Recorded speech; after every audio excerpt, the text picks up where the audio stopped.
The countries of India and China had a high-level meeting. The foreign ministers of both countries met in Delhi today. Here's a press conference held after that. Let's listen in. What are our interests beyond our boundaries, as well as in relation with some of our neighbors? I will therefore not get into the specific answer, a specific question on a specific subject. However, I can assure you again, and let me repeat this, I suggest please have a look. How many times do I have to say it was comprehensive? All issues of a perennial nature were discussed. All issues of importance to India and China were discussed. You are all intelligent people who are aware of what are the issues of interest to both China and to India, and you will draw the necessary conclusions.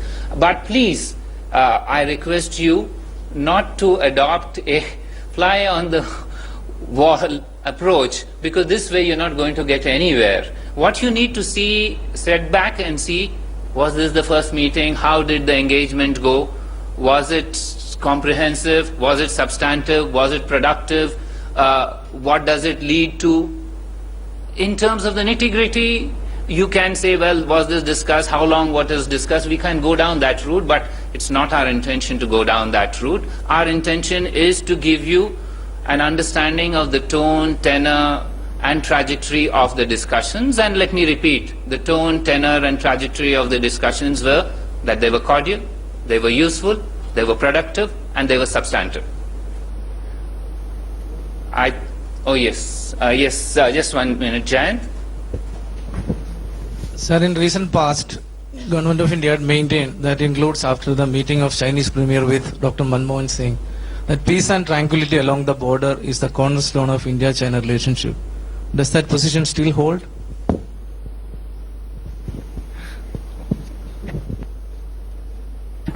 Jayant, I think India's policy was, foreign policy is a foreign policy of the nation. Yes, next. Amrita. I'm not going to ask you for any details which you can't share, but just a quick question on, is there a reason there wasn't a joint statement, or is it too premature? Which one? A joint statement between both sides? No, there were no plans to have a joint statement. He's coming as a special envoy of the President of China, therefore he will meet our leadership. That means he would meet the Prime Minister tomorrow and the President.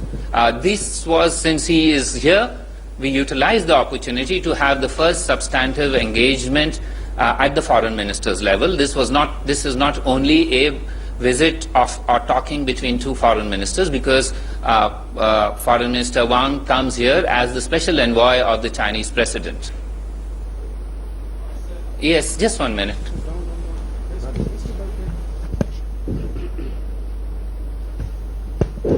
Could it be possible to the Chinese investment in the particular sector, telecom sector, or it is automobile sector, or any other sectors? No, I can just confirm to you that possibility of Chinese firms investing in India was discussed by the two foreign ministers. And what did you want? You want to know the details? Sector, I mean the discussion or the specific investments? What I asked, is there any discussion in the particular sector, or it is a discussion in the general discussion? No, they also discuss specific sectors. So what sector? Yes. No.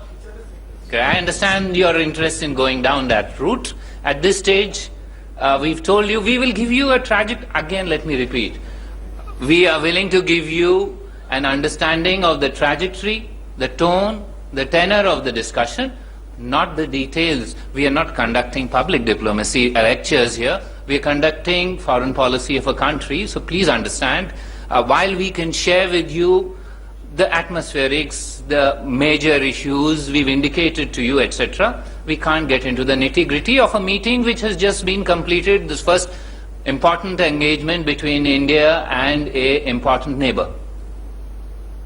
Yes, Parul.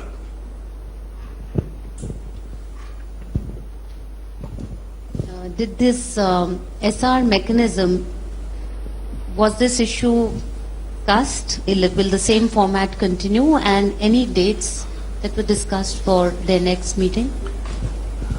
I think I answered a question saying that India's foreign policy is the foreign policy of the country. As regards the specific dates, etc., those were not discussed. But if your argument is about mechanisms in place, these are arrangements between two countries. Anyone? Yes, sir. Sir, if you would like to share some details regarding to Kailash Mansarovar Yatra, what kind of facilities now they are going to provide us? Sure. No, I can tell you that this topic was touched upon by our External Affairs Minister, and she did ask for possibilities of additional routes to Kailash and Mansarovar.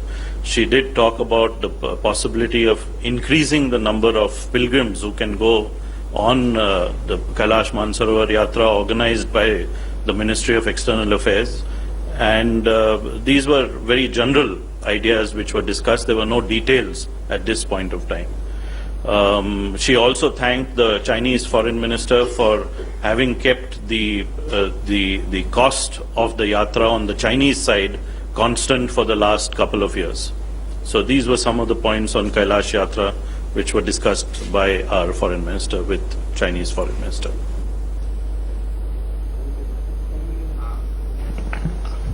Well, if nobody else has any questions, thank you very much. Oh, yes, just 1 minute. Yes. I want to know a little more detail about the technological parks. Pardon? The parks that you talked about. Is there a plan for a quid pro quo? Quid pro quo. Yeah. Or No. is it just India giving that to China? Pardon? Industrial park. No, the question of investment is Chinese investment into India and also possible Indian investment into China. But the details of parks, etc., have to be handled by other parts of the government of India. So that will happen in the coming weeks and coming months.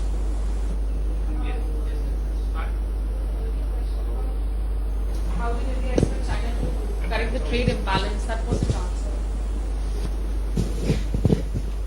No, I think you know that one of the ways to correct a trade imbalance is for that country to invest in India, and that's the answer.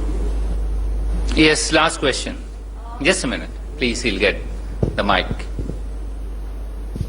So this is not on China, but some 78 fishermen have been arrested by Sri Lankan Tamil Nadu. So it's a huge issue. What is it? Has there been any talk on this? Well, I will give you the last question and I will answer that. Even while the External Affairs Minister was in contact with her Chinese counterpart,